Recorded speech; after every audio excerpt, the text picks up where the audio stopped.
നമുക്കൊരു ജീവിത പാഠം പഠിക്കാം. പാലിനെ കഷ്ടപ്പെടുത്തിയാൽ അത് തൈരാകുന്നു, തൈരിനെ കഷ്ടപ്പെടുത്തിയാൽ അത് വെണ്ണയാകുന്നു, വെണ്ണയെ കഷ്ടപ്പെടുത്തിയാൽ അത് നെയ്യാകുന്നു. പാലിനേക്കാൾ തൈര് ശ്രേഷ്ഠം, തൈരിനേക്കാൾ വെണ്ണ ശ്രേഷ്ഠം, വെണ്ണയേക്കാൾ നെയ്യും ശ്രേഷ്ഠം. പാല് ഒരു ദിവസം മാത്രമേ ഉപയോഗിക്കാനാവൂ, അതിനുശേഷം അത് കേടാകുന്നു. അതേ പാലിൽ ഒരു തുള്ളി മോര് ചേർത്താൽ അത് തൈരാകുന്നു, അത് 2 ദിവസം കേടാവാതെ ഇരിക്കുന്നു. തൈര് കടഞ്ഞാൽ വെണ്ണയാകും, ഇത് 3 ദിവസം വരെ കേടാവാതെ ഇരിക്കുന്നു. വെണ്ണയെ തീയിലൊരുക്കിയാൽ അത് നെയ്യായി മാറുന്നു, ശരിയായി സൂക്ഷിച്ചാൽ അത് ഒരിക്കലും കേടുവരുന്നില്ല. ഒരു ദിവസം കൊണ്ട് കേടാകുന്ന പാലിനുള്ളിൽ ഒരിക്കലും കേടാകാത്ത നെയ്യ് ഒളിഞ്ഞിരിക്കുന്നു. ഇതിലെ ഗുണപാഠം ഇതാണ്: ജീവിതത്തിൽ ഇടയ്ക്കിടെ ഉണ്ടാകുന്ന ബുദ്ധിമുട്ടുകൾക്കും പ്രാരാബ്ദങ്ങൾക്കും മുന്നിൽ ദൃഢചിത്തതയോടെ സത്യവും നീതിയും മുറുകെ പിടിക്കുന്ന ഒരു മനുഷ്യന്റെ മൂല്യം സമൂഹത്തിൽ വർദ്ധിക്കുന്നു. ഇതുപോലെ തന്നെയാണ് നമ്മുടെ മനസ്സും.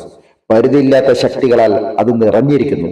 സത്യസന്ധമായ ചിന്തകൾ അതിൽ നട്ടുവളർത്തുക, സ്വയവിചിന്തനം നടത്തുക, അവനവന്റെ ജീവിതത്തെ സൂക്ഷ്മമായി പരിശോധിക്കുക. ശേഷം നോക്കൂ, നിങ്ങൾ ഒരിക്കലും പരാജയപ്പെടാത്ത വിജയിയായ മനുഷ്യനായി മാറും. ഇത്തരത്തിലുള്ള പ്രകൃതി നിയമങ്ങൾ നമ്മുടെ ജീവിതത്തിലും ഒളിഞ്ഞിരിപ്പുണ്ട്. അതിനെ ഉണർത്തൂ, ജീവിതം ധന്യമാക്കൂ.